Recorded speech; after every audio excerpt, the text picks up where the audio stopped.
আকাশবাণী আগরতলা। নমস্কার শ্রোতা বন্ধু, আপনাদের সবাইকে স্বাগত আমাদের জেলায় জেলায় অনুষ্ঠানের নতুন এক পর্বে।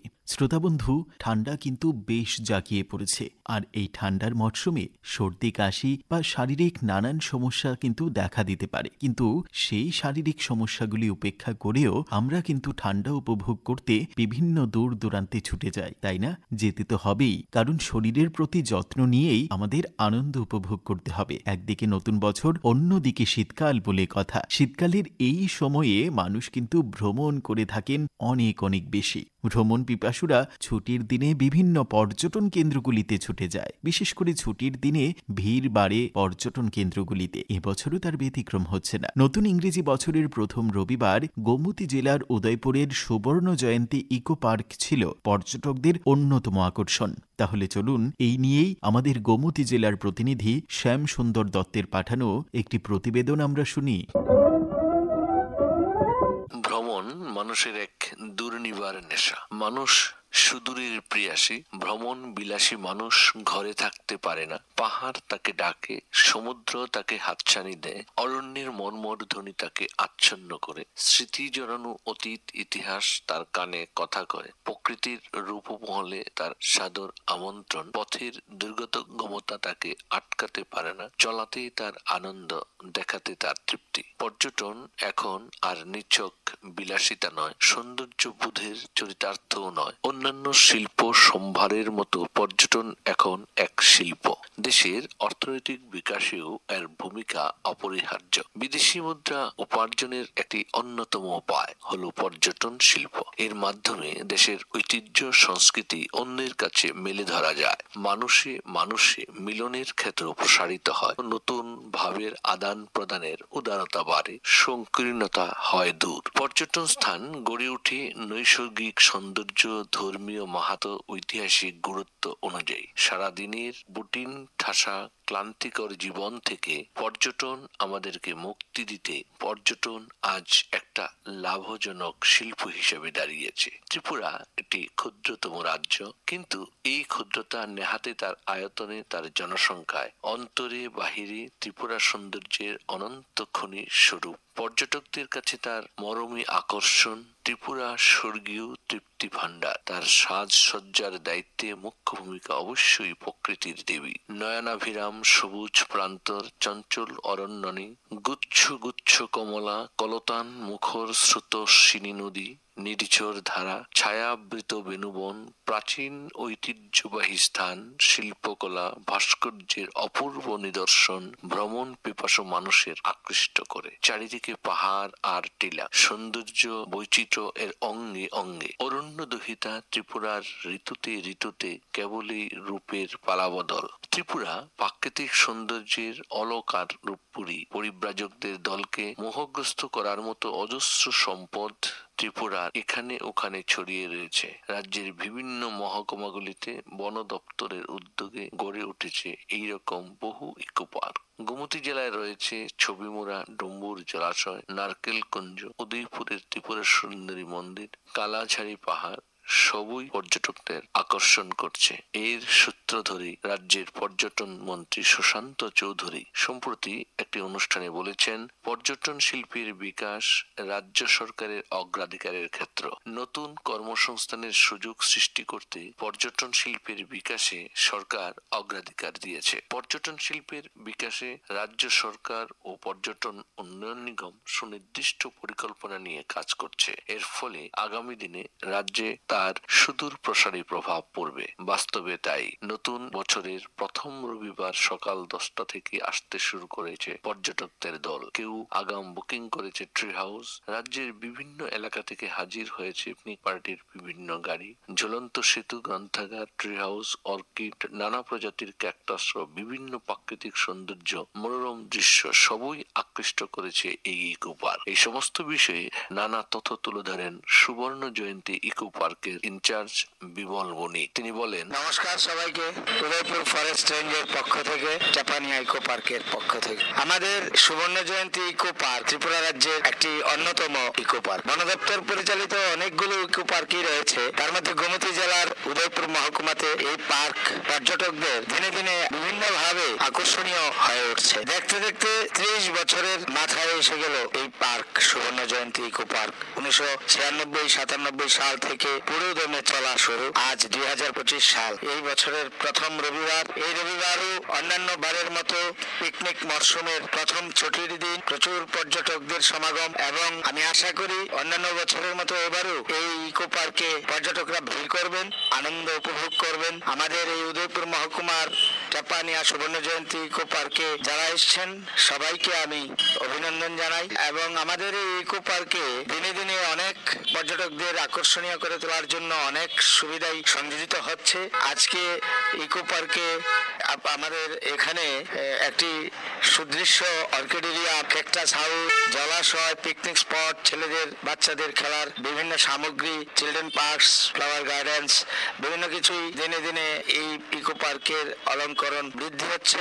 এই বছর গত 2-1 বছর ধরে নতুন একটি তৈরি হয়েছে, কনস্ট্রাক্টেড হয়েছে। এটা বোর্ড ওয়াক প্রায় 1 কিলোমিটার, যা পর্যটকদের একটি আকর্ষণীয় বিষয়। 1 কিলোমিটার জুড়ে কাঠের রাস্তা, পাশাপাশি ঝুলন্ত সেতু, এগুলো পর্যটকরা উপভোগ করে থাকেন। পিকনিক স্পটে তারা বনভোজন করেন। সব মিলিয়ে জাপানিয়া ইকো পার্ক পর্যটকদের একটি বিশেষ আকর্ষণীয় স্থান। আমি আশা করি আগামী দিনেও এই পর্যটকরা তারা এখানে এসে আনন্দ উপভোগ করবেন। ইকো পার্কে আসা উদয়পুর কলেজের এক ছাত্রী খুশি জমাতিয়া তার প্রতিক্রিয়া জানায়। मेरा नाम खुशी जमातिया, मैं उदयपुर कॉलेज में पढ़ती हूँ, एजुकेशन ऑनर्स लेके। और लास्ट ईयर है, आज मैं इको पार्क में आई हूँ। यहाँ पे बहुत अच्छा नेचर है, बहुत सारे लोग हैं। आज संडे है तो बहुत सारे लोग आए हैं। इधर लाइब्रेरी है और हैंगिंग ब्रिज, पिकनिक प्लॉट बहुत अच्छे अच्छे हैं। सब लोग आके एंजॉय कर सकते हैं। यहाँ पे बहुत अच्छी जगह है और नेचुरल एंड सो ब्यूटीफुल, बहुत अच्छी जगह है। सब आके एंजॉय कर सकते हैं यहाँ पे। আকাশবাণী আগরতলা আঞ্চলিক সংবাদ বিভাগের জন্য গোমতী জেলা থেকে আমি শ্যামসুন্দর দত্ত। শ্রোতাবন্ধু, জাতির জনক মহাত্মা গান্ধী গ্রাম ভারত বিকাশের উপর সমধিক গুরুত্বারোপ করেছিলেন। তাই তো তিনি গ্রাম স্বরাজের কথা বলেছিলেন। স্বাধীনোত্তর ভারতের বর্তমান কেন্দ্রীয় সরকার দেশের গ্রামীণ ভারতের সার্বিক উন্নতি বিধানে সচেষ্ট। ভারতের প্রাণ যে নিহিত আছে গ্রামে, তা বলাই বাহুল্য। ভারতের প্রধানমন্ত্রী নরেন্দ্র মোদী বলেছেন, 2014 সাল থেকে সরকার গ্রামীণ ভারতের মানুষকে একটি মর্যাদাপূর্ণ জীবন প্রদানের অগ্রাধিকার দিয়ে ক্রমাগত গ্রামীণ ভারতকে সেবা করে চলেছেন। শ্রোতাবন্ধু, কেন্দ্রীয় প্রকল্পের সফল রূপায়ণে 59 জেলার উন্নয়নের ছবি তুলে ধরেছেন আমাদের 59 জেলার প্রতিনিধি অনুপম ভট্টাচার্য। চলুন তাহলে সেই প্রতিবেদন আমরা শুনি। গোটা দেশের সঙ্গে 59 জেলাতেও গ্রামীণ এলাকা ও গ্রামীণ জনগণের আর্থসামাজিক মান উন্নয়নে বিবিধ কর্মধারা এগিয়ে চলছে। জেলাতে প্রধানমন্ত্রী আবাস যোজনায় 35,962টি ঘরের মধ্যে 35,518টি ঘরের কাজ সম্পন্ন হয়েছে। পিএম জনমন প্রকল্পে 595টি ঘরের মধ্যে 379টির কাজ ইতিমধ্যে শেষ হয়েছে। কর্মসংস্থান ও পল্লী উন্নয়নের মহতী কর্মধারা MGNREG এর মাধ্যমে চলতি অর্থ বছরে জেলাতে 23,71,000 শ্রম দিবস সৃষ্টি হয়েছে। জেলার অন্তর্গত 70টি রাজস্ব গ্রামের মধ্যে 67টি গ্রাম খোলা স্থানে শৌচমুক্ত গ্রাম প্লাস হিসাবে ঘোষিত হয়েছে। 59 জেলার জেলাশাসক দিলীপ কুমার চাকমা জানান, গ্রাম উন্নয়নের লক্ষ্যে বিবিধ কর্মধারা এখানে রূপায়ণ হচ্ছে। তিনি বলেন, গ্রাম উন্নয়ন এর ক্ষেত্রে 59 জেলায় এই বছরের 2024 এবং 25-এর পার্সেন্টেজ জেনারেশনের ক্ষেত্রে যে টার্গেট 24,27,000, তার মধ্যে এখনো পর্যন্ত 23,71,000 পার্সেন্টেজ জেনারেট করা হয়েছে। যদি আমরা পার্সেন্টেজ হিসেবে এটাকে কভার করি তাহলে 95% এই বছরের টার্গেট আমরা অলরেডি কভার করে নিয়েছি। আর PMAYG প্রধানমন্ত্রী আবাস যোজনায় আমাদের যে টোটাল ফিগার ছিল, এই টোটাল ফিগারে 35,962-র মধ্যে 35,518টি ঘরের কাজ আমরা সম্পন্ন করেছি এবং পার্সেন্টেজের দিক থেকে যদি বলা হয় এটা 98.8%, অর্থাৎ সারা রাজ্যে 8টি জেলার মধ্যে আমাদের পজিশন হচ্ছে সেকেন্ড। প্রথম পজিশনে থাকছে 99% কমপ্লিট করে উত্তর ত্রিপুরা জেলা, এটার নাম্বার 1-এ আছে। প্রধানমন্ত্রীর যে PM জন্মন, এটার ক্ষেত্রে আমাদের 595টি ঘরের স্যাংশন দেওয়া হয়েছে। এখনো অবধি 379টি ঘরের কমপ্লিশন আমরা করতে পেরেছি এবং পার্সেন্টেজের হিসাবে 63.7%-এর কাজ সম্পন্ন হয়েছে। এবার যদি বলি আমরা যে SBMG স্বচ্ছ ভারত মিশন গ্রামীণ, এতে আমাদের 70টি রেভিনিউ ভিলেজ আছে এবং পঞ্চায়েত এবং এডিসি ভিলেজ যদি আমরা কনসিডার করি তাহলে 91টি আমাদের এই জেলায় আছে। মোট 90টিতে already ODA plus GP village আমরা ঘোষণা করেছি।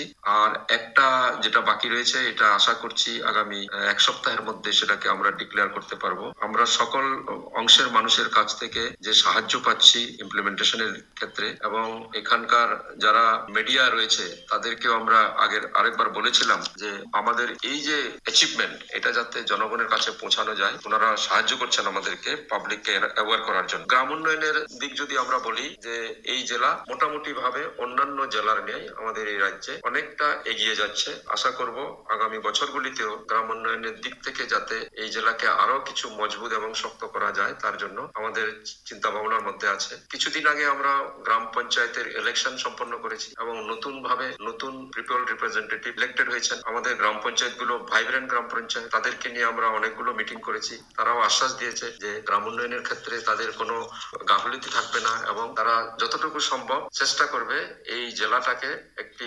সশক্তিকরণ করা এবং বিশেষ করে মহিলাদের জন্য যাতে আরো কিছু এম্পাওয়ারমেন্ট দেওয়া যেতে পারে সেটার জন্য করা আমাদের চিন্তা ভাবনা চলছে। TRLM যেটা ত্রিপুরা রুরাল লাইভলিহুড মিশন, এতে আমাদের এই জেলায় অনেক উন্নতি হয়েছে বলে আমি মনে করছি। কারণ যে সমস্ত দিদিরা কাজ করছে, বিশেষভাবে লাখপতি দিদি হিসেবে আমরা তাদেরকে চিহ্নিত করেছি, তারা খুব খাটছে এবং তারা চেষ্টা করছে যে যাতে তাদের লাইভলিহুড নিজেরাই যাতে মেনটেন করতে পারে, তারা যাতে দাদাদের উপর নির্ভর না করে সংসার চালাতে পারে, তার জন্য চেষ্টা চালিয়ে যাচ্ছে। আশা করি আমরা এই জেলা একটা উন্নত জেলা হিসেবে ট্রিট করতে পারবো। ঊনকোটি জেলা থেকে আমি অনুপম ভট্টাচার্য, আকাশবাণী আগরতলা আঞ্চলিক সংবাদ সেবা বিভাগ। শ্রোতা বন্ধু, আজকের মতো তাহলে জেলায় জেলায় অনুষ্ঠান এখানেই শেষ করছি। কথা হবে অন্য কোনো অনুষ্ঠানে অন্য কোনো বিষয় নিয়ে। আজ এই পর্যন্তই। নমস্কার।